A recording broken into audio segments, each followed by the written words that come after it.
Hello everyone. In this lecture, we are going to study about the solution of 1D wave equation by using separation of variable method. After watching this video, you will be able to understand first type when string is clamped and it is released from one position, that is initial velocity is 0.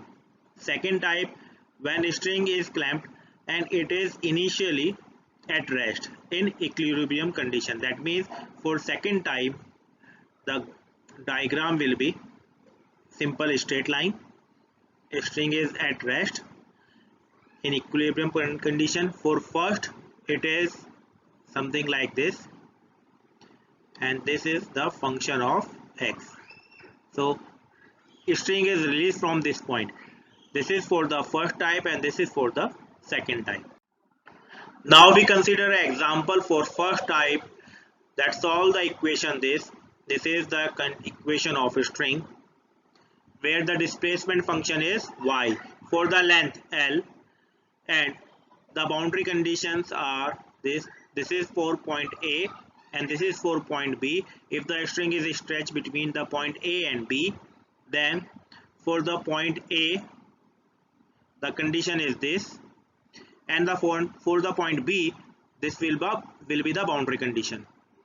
And at initial the value of y is equal to fx when t is 0, and rate of change in the displacement with respect to time at time is equal to 0 is equal to 0.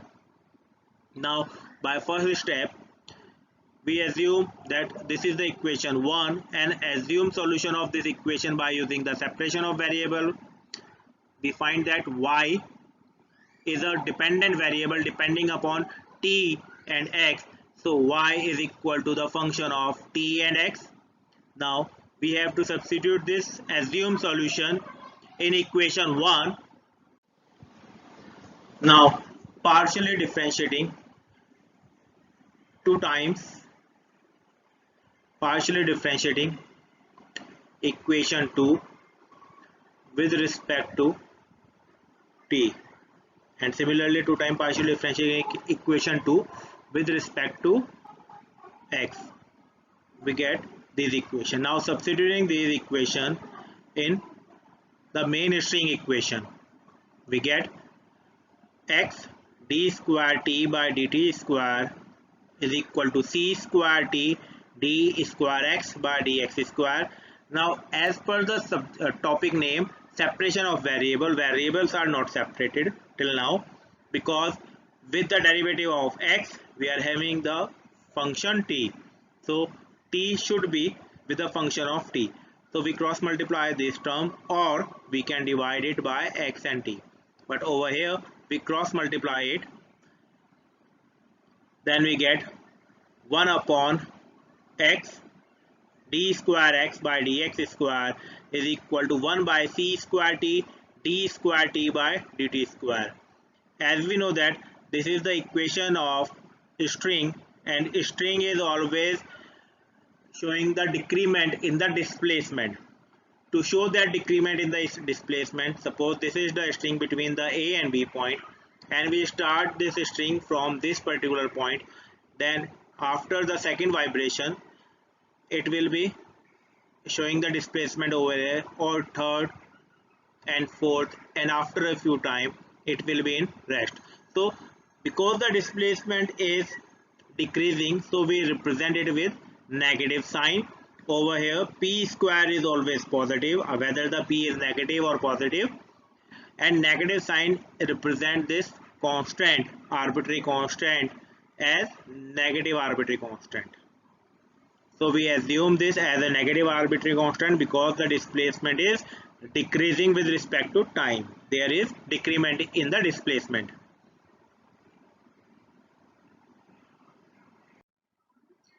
Now for first left side ordinary differential equation, we get 1 by x d square x by dx square is equal to minus of p square, and the equation we get d square plus p square x is equal to 0.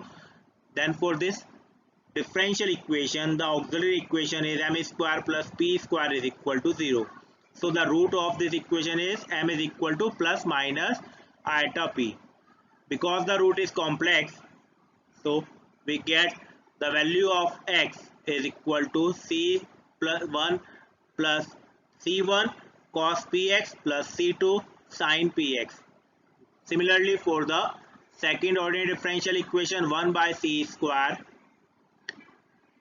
t into d del square t by del t square is equal to negative of p square. So the differential equation is this for the function t. Over here we are finding the value of capital T, and the auxiliary equation will be m square plus p square c square is equal to 0. So the root of this auxiliary equation will be m is equal to plus minus pc iota. So t is equal to c3 cos pct plus c4 sin pct, because already we have used c1 and c2. So in t we are using c3 and c4. So it is not mandatory for anyone to use the first time as a x. If someone from your section or your class use this as a first, then for that person over here he will use c1 and c2, and over here he will use c3 and c4. But the answer will be same for both the students. Now putting the value of x and t in equation 2, that is in a assumed solution, we get y is equal to c1 cos px plus c2 sin px into c3 cos pct plus c4 sin pct. So this is the first solution. This is the first solution. Now step 3. Now we use boundary condition which is mentioned in the question. For the string, the first boundary, this at O, the value of x is 0 and the displacement will be 0. Similarly, for the point A, the value of x is L because the length of the string is L, and y will be 0. Y is always 0 at the starting and ending point of the string. So del u by del t is equal to 0 for t is equal to 0. This is the question.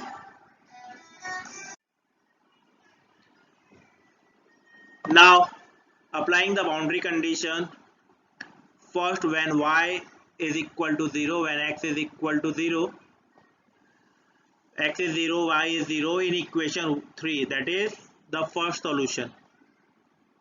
We get y is 0 is equal to c1 into this value.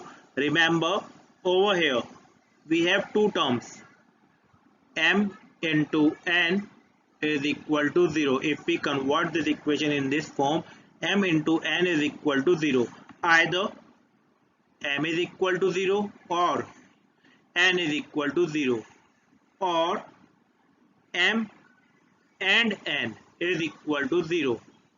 Now in this case, if this value is completely equal to 0, then the solution, substituting the value in 3, we get solution is equal to 0, which is not possible.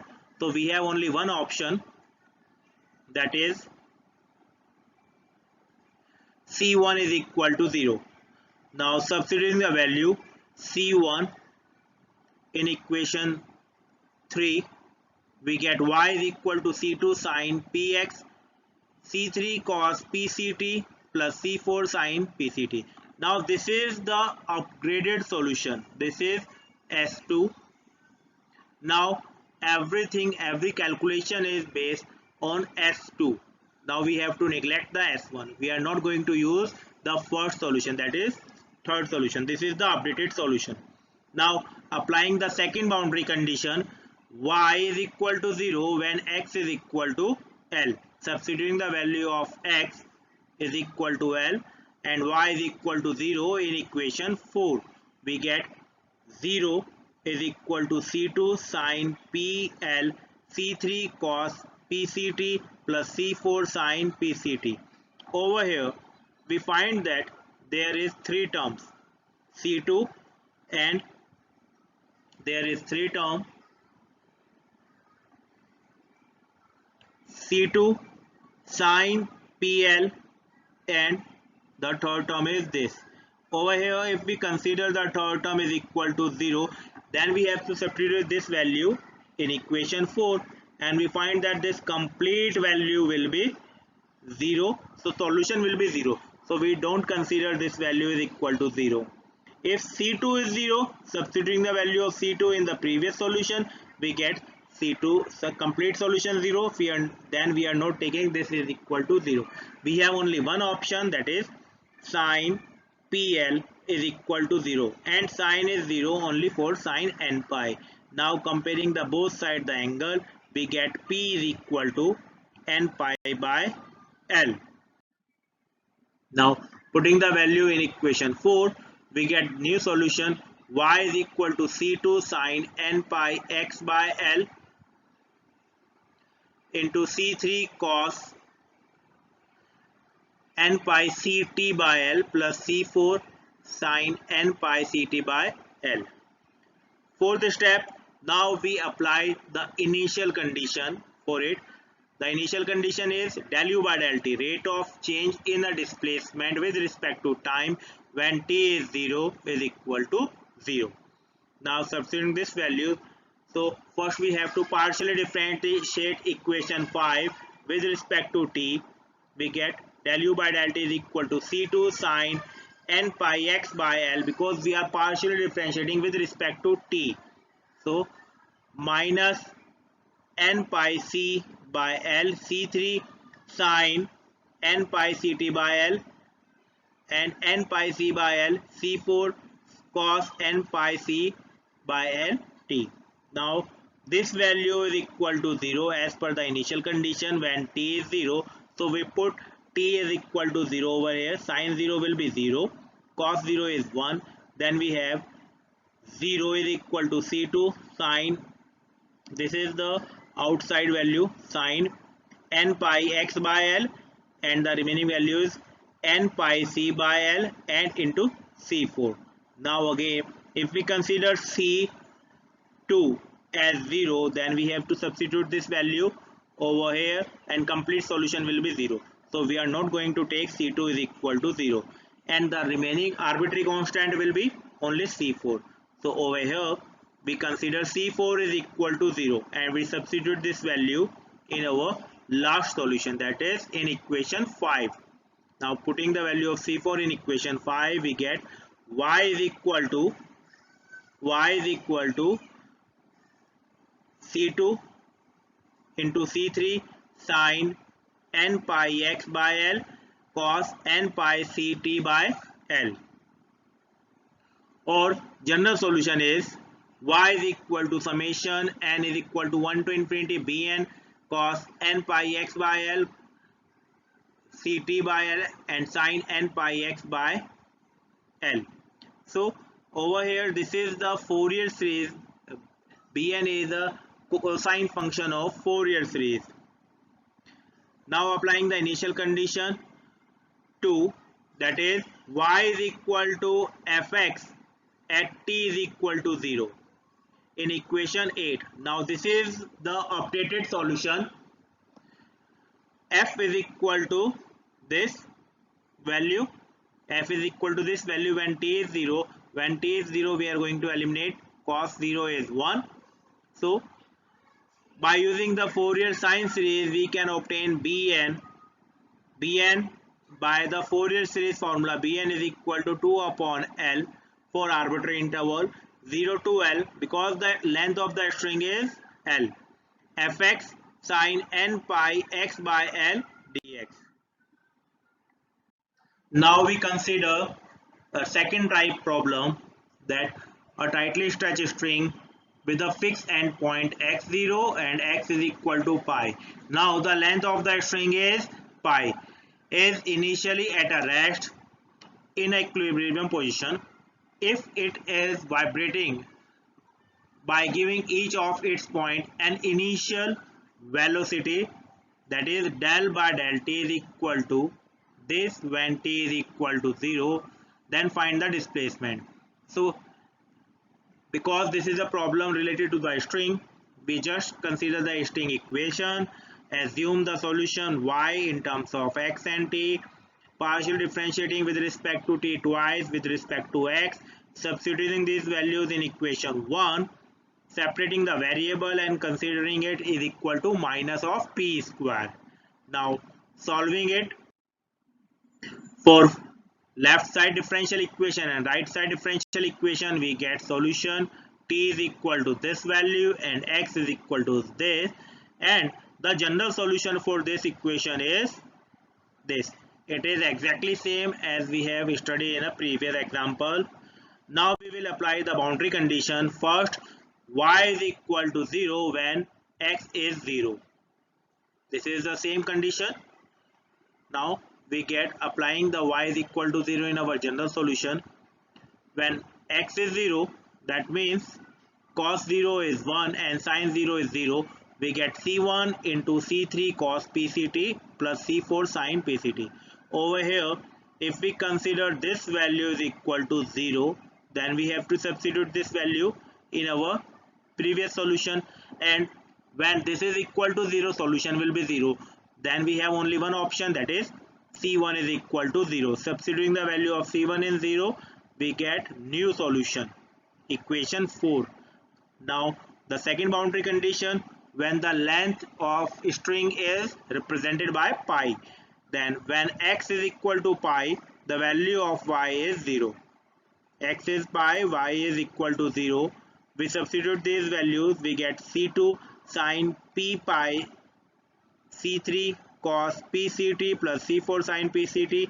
Again, this is not equal to 0, and c2, we cannot take c2 as a 0, otherwise our solution, substituting the value of c2 in 4, we get solution as a 0.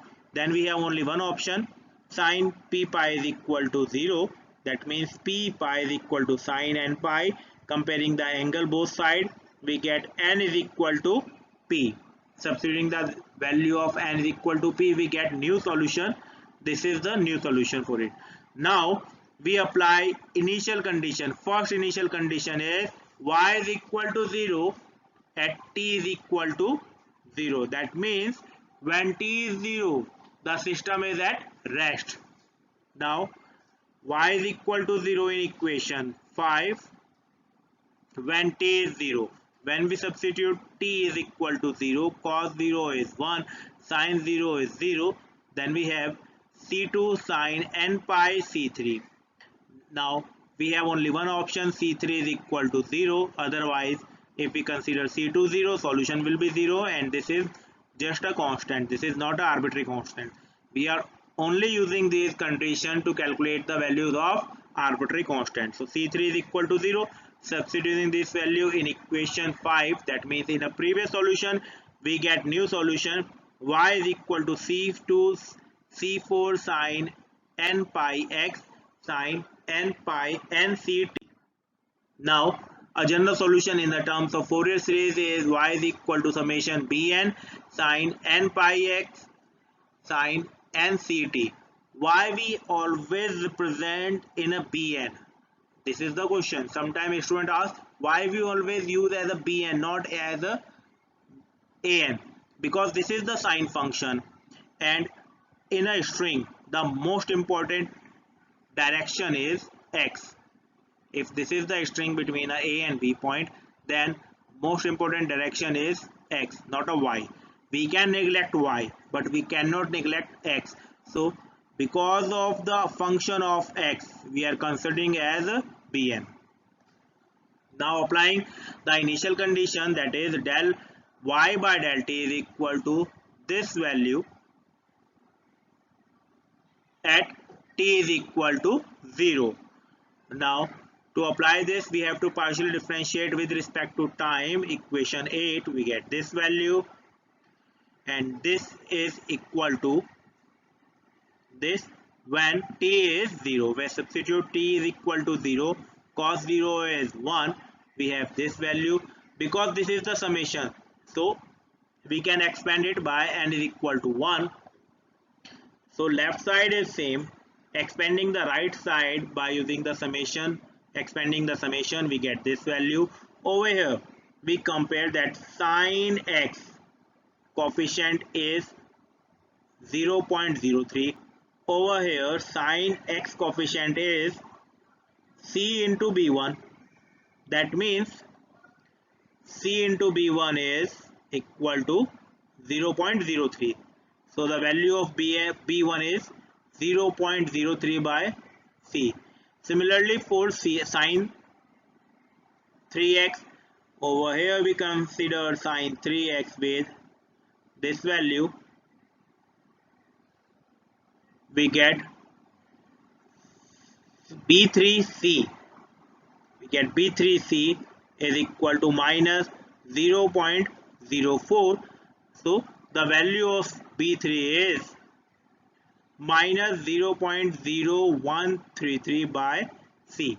Substituting these values in our solution by expanding the general solution, we just expand this general solution and only we require to substitute the values of b1 and b3. The remaining value will be 0. So the solution is y is equal to this value. This is the final solution for given problem. Now this is the question for the practice. Please complete this question, and the solution of this question is this.